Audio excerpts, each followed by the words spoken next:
Boa noite. Vamos dar início ao estudo do livro A Obsessão e o Movimento Espírita. Hoje estaremos abordando, a partir do capítulo 4, Alerta aos Espíritas.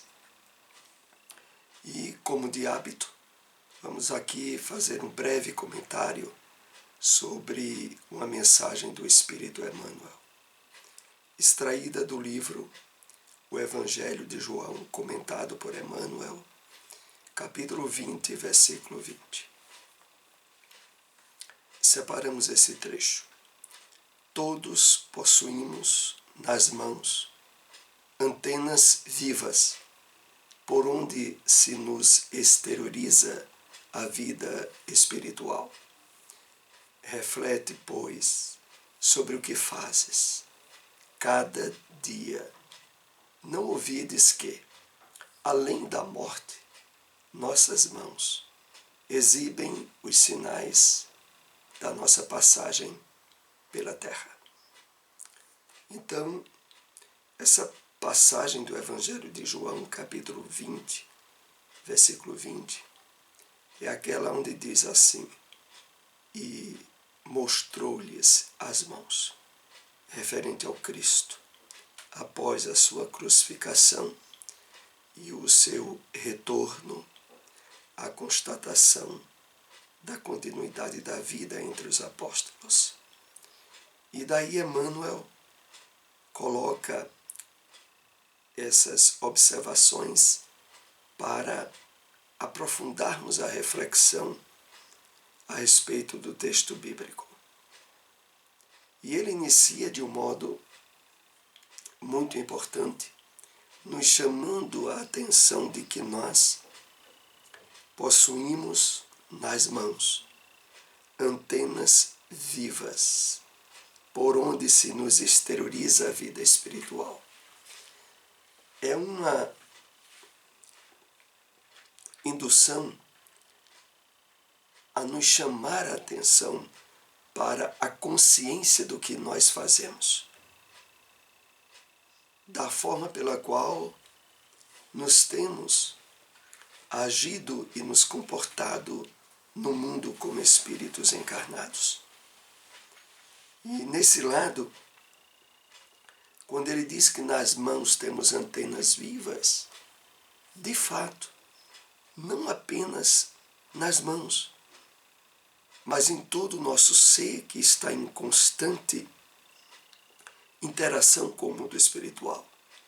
O direcionamento das mãos é pelo fato de ela estar tão ligada à execução, ao fazer, ao realizar. E por isso ele continua nos dizendo: reflete, pois, sobre o que fazes cada dia. Porque de acordo com as nossas atitudes, com a nossa ação no mundo, nós estamos caracterizando a sintonia e as companhias espirituais com que nos afinamos.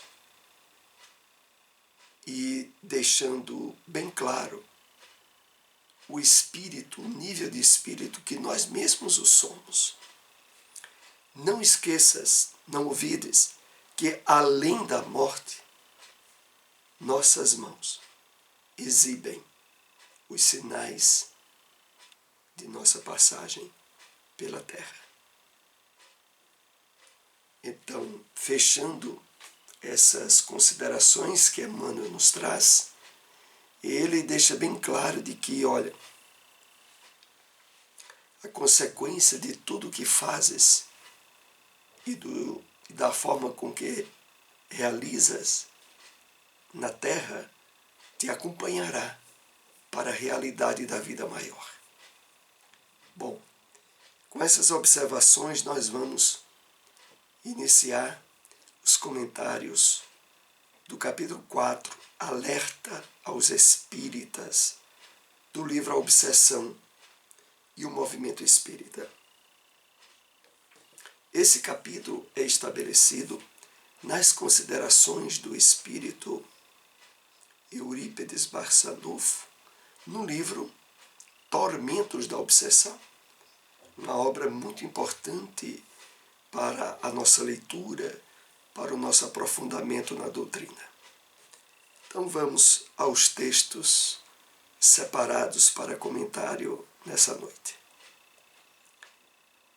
Estudamos a seguir um alerta de Eurípides Barçanufo a todos os espíritas, registrado no livro Tormentos da Obsessão, durante encontro com Manuel Filomeno de Miranda, ao final do seu estágio no Hospital Esperança.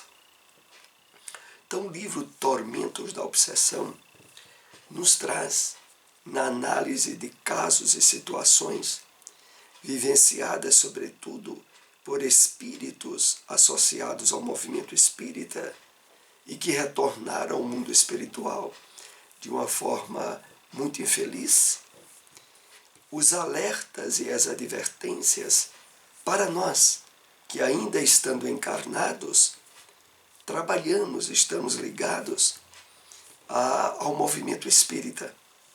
É nesse sentido que o capítulo Alerta aos Espíritas vai sintetizando as observações de Eurípides direcionadas a todos nós.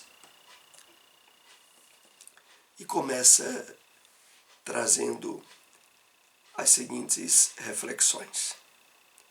A humanidade, desde priscas eras, desde eras muito antigas, tem recebido a iluminação que verte do alto. Nunca faltaram os missionários do bem e da verdade, conclamando a ascensão, a superação das imperfeições morais. É muito importante aqui considerarmos que o trabalho, o devotamento, o esforço da espiritualidade benfeitora para acelerar o progresso e a evolução da criatura humana vem de priscas eras, muito antes do surgimento da revelação espírita. E isso, de certo modo, deve nos chamar a refletir que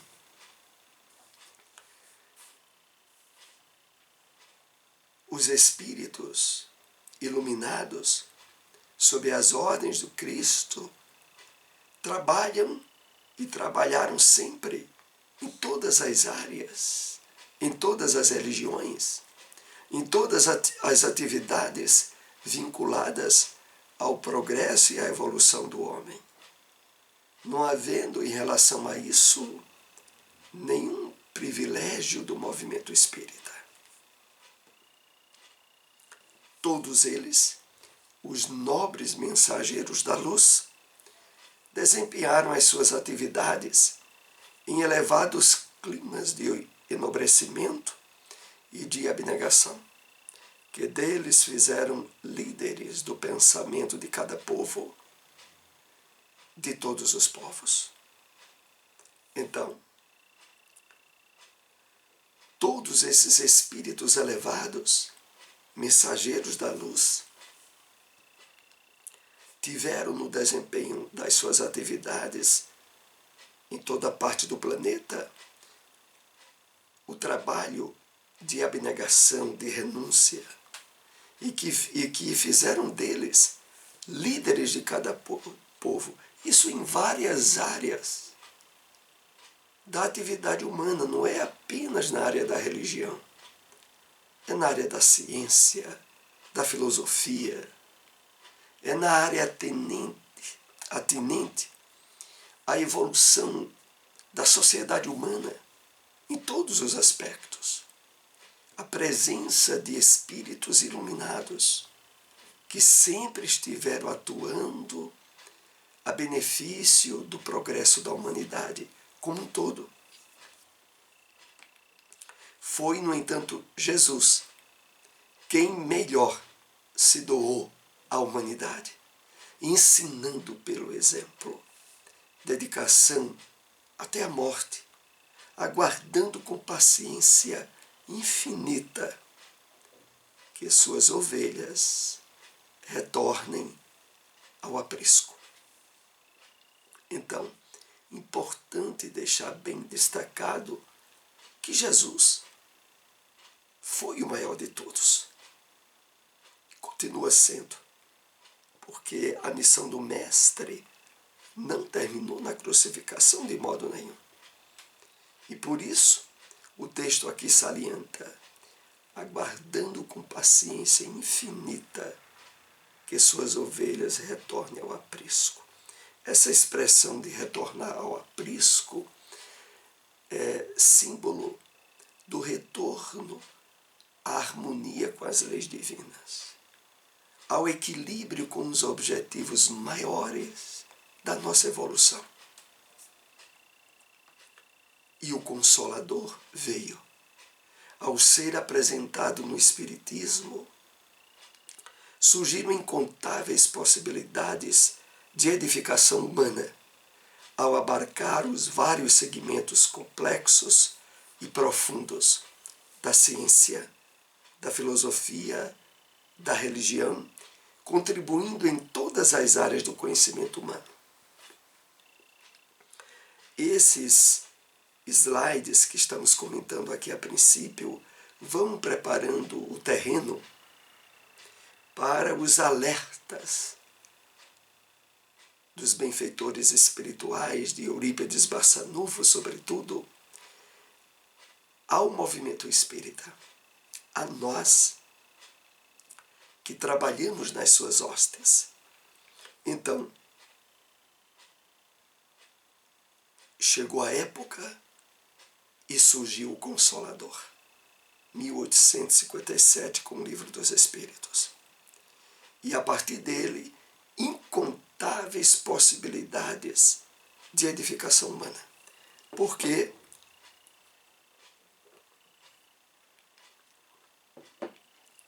na essência da missão do Consolador, em seu tríplice aspecto, ciência, filosofia e religião, trouxe subsídios que envolvem todo o conhecimento humano e que se mostram ainda nos dias de hoje como inéditos. Por exemplo, grande parte do conteúdo das obras do Espírito André Luiz, pela psicografia de Francisco Cândido Xavier, trazem ainda conteúdos atualizados com a ciência contemporânea e ainda com deduções a serem trabalhadas por ela, sobretudo no livro Evolução em Dois Mundos. Então, voltando ao texto aqui, contribuindo em todas as áreas do conhecimento humano. Espíritos possuídos pelo desejo de servir mergulham no corpo, conduzindo expectativas felizes para ampliar os horizontes do trabalho digno. Mas, vítimas de si mesmo e do seu passado sombrio, restabelecem vinculações enfermiças, tombando nas malhas bem urdidas das obsessões cruéis. Bom, agora os textos se dirigem a alertar a todos nós que, de certo modo, tivemos um preparo para o estabelecimento de responsabilidades e de interesses pela divulgação da mensagem espírita. Nós reencarnamos, muitas vezes, trazendo expectativas felizes, enobrecedoras, para o trabalho de divulgação e vivência da doutrina. Mas eis o problema que é assinalado por Eurípides e que é bem detalhado no livro Tormentos da Obsessão, do espírito Manuel Filomeno de Miranda. Porque ele diz assim: vítimas de si mesmos, vítimas de nós mesmos e do passado sombrio que não foi ainda suficientemente ressignificado, restabelecem vinculações enfermiças e levam a grandes tombos em obsessões cruéis. É aqui que começam os alertas sérios para cada um de nós, que veio com tarefas definidas à revelação espírita. Outros mais, que deveriam ser pontes luminosas para o intercâmbio entre as duas esferas vibratórias, assodados na inferioridade moral, comprometem-se com os vícios dominantes no mundo e desertam das tarefas redentoras. Aqui, quando há essa referência, que deveriam ser pontes luminosas para o intercâmbio entre as duas esferas vibratórias, é uma referência implícita àqueles que vieram com atividades mediúnicas, além de virem com compromissos associados à doutrina espírita, vieram com atividades mediúnicas. Esses, o cuidado é para ser ainda mais redobrado, porque vem a advertência: assodados na inferioridade moral, comprometem-se com os vícios dominantes do mundo. Olha, é bom que aqui entendamos que os vícios dominantes no mundo não é apenas aquele associado aos tóxicos, às dependências de ordem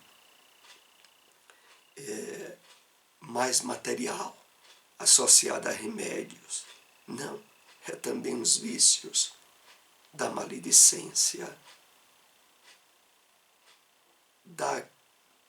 a palavra é muito usada nos textos bíblicos, da concupiscência, dos desejos vis, de vivência nos relacionamentos humanos. É dos desequilíbrios nas áreas onde a grande massa da humanidade, envolvida pelo materialismo,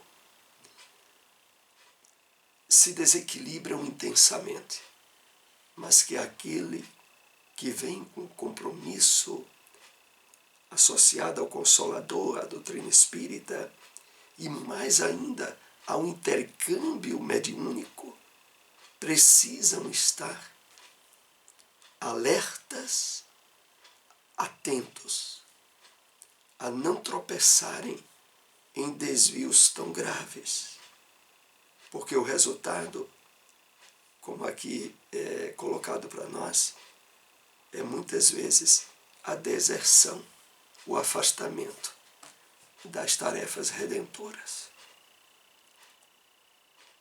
Outros, preparados para divulgar o pensamento libertador, deixam-se vencer pelo bafo do egoísmo e do orgulho, tornando-se elementos perturbadores, devorados pela ira fácil e dominados pela presunção, geradoras de ressentimentos. Aqui, o direcionamento, o alerta, é para todos aqueles que vinculam, de algum modo, a tarefa de divulgação espírita. Palestrantes, sobretudo, e que,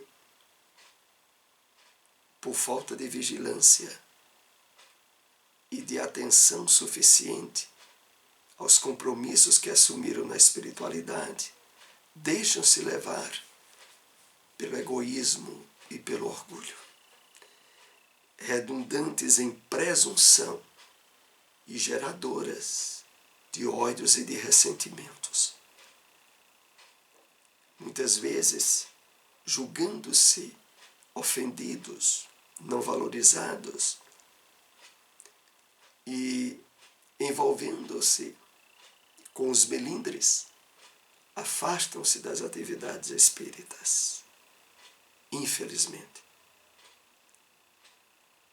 Os alertas em obras como essa que são analisadas aqui, que estamos compartilhando, já houveram sido dadas inúmeras vezes, justamente para evitar essas quedas desastrosas.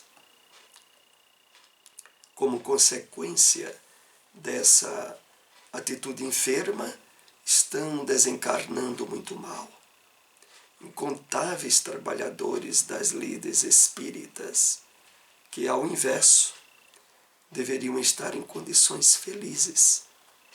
O retorno ao grande lar tem sido doloroso e angustiante.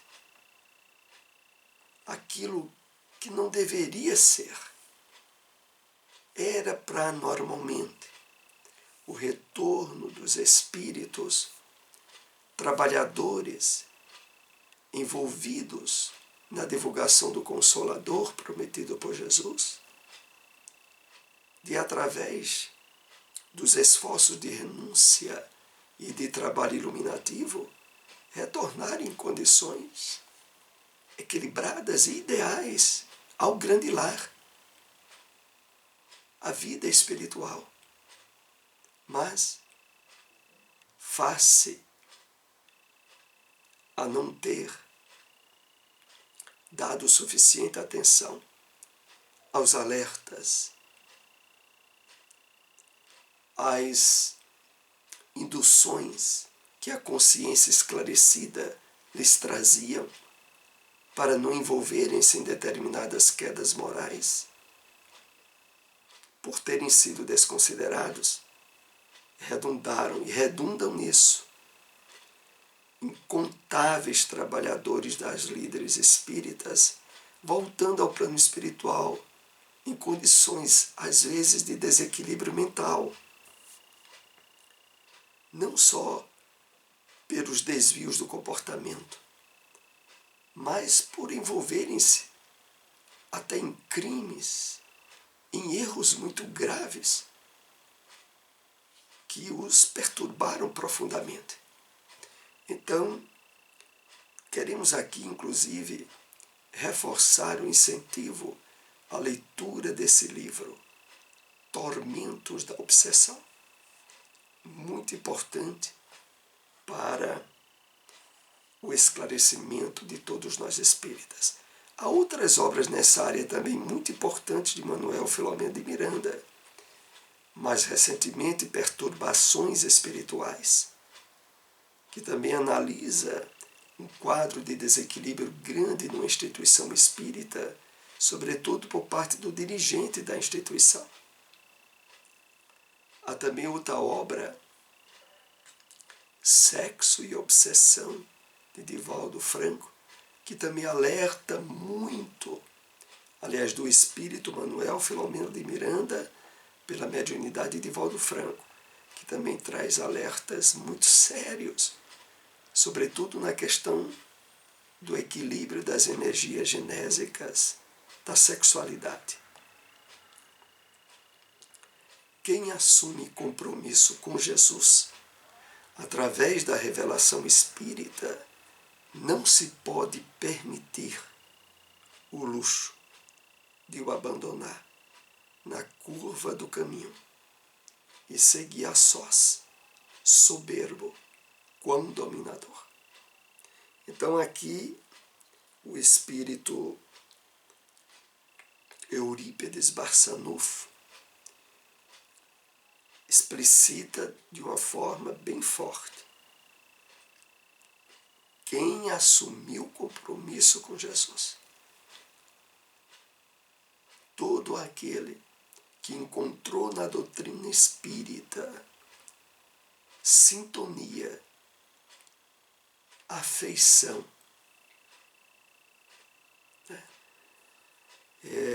percebeu nela as respostas que precisava para a compreensão da vida e das dificuldades atinentes à sua experiência no corpo, não pode permitir o luxo de abandonar na curva do caminho. Na curva do caminho aqui entendamos, em qualquer época da sua vida, juventude e madureza, e seguir a sós, soberbo com dominador. Nesse caso, inclusive, é importante aqui alertarmos aquela espécie de sofisma usado muitas vezes por espíritos obsessores, quando dizem a alguém no movimento espírita que ele não precisa estar frequentando o centro espírita para ser espírita, não. Ele pode ser espírita sem precisar de estar envolvido em trabalhos e dificuldades de relacionamento numa instituição espírita. E desse modo, sutilmente afastam aquele trabalhador espírita das tarefas que seriam imprescindíveis à sua execução por ele na presente encarnação. Muitas vezes aliciando com essas ideias de que você pode fazer a caridade e não precisa estar numa casa espírita. Isso é um sofisma, é um argumento falso. Porque é claro que pode-se fazer o bem e a caridade fora da casa espírita. Mas aquele que assumiu um compromisso com o espiritismo, ele deve fazer a caridade e o bem fora da casa espírita e dentro da casa espírita. E no trabalho espírita. Porque com ele a situação e a expectativa da espiritualidade é outra. Como já dizia o apóstolo Paulo nas suas cartas. De vocês, irmãos, esperamos coisa melhor. Não se pode usar esse argumento que, por ser verdadeiro, aqueles que não têm um compromisso maior com a doutrina, não irá ser verdadeiro com você que tem um compromisso. A transitoriedade da indumentária física é convite à reflexão em torno dos objetivos essenciais da vida, que a cada momento altera o rumo do viajante, de acordo com o comportamento a que se entrega. Então, no final desses comentários, desse capítulo, esse alerta do espírito Eurípides, a consciência que devemos ter da fragilidade do corpo físico em que temporariamente nos apresentamos na Terra. É convite à reflexão em torno dos objetivos essenciais da vida. Esse fato, bem conscientizado em nós, faculta, pelo conhecimento que já temos da doutrina espírita, um nível muito maior de consciência desperta, de sintonia com os objetivos elevados da nossa encarnação, de abertura mais atenta às orientações de nossos espíritos guias e protetores. Então, voltando aí ao texto, a cada momento altera o rumo do viajante de acordo com o comportamento a que se entrega. Porque através de nossas atitudes e ações, nós estamos a todo momento coparticipando pelo uso do livre-arbítrio em determinadas alterações e mudanças nos objetivos da nossa encarnação. em termos do melhor aproveitamento dela e de um retorno mais feliz e equilibrado à realidade da vida maior. Aqui nós concluímos essas observações do estudo dessa noite. Agradecemos a todos que nos acompanharam. Se possível, compartilhem essas informações. Esse vídeo depois estará disponibilizado no nosso canal no YouTube e da Fraternidade Espírita Bezerra de Menezes, Caruaru. Uma boa noite a todos.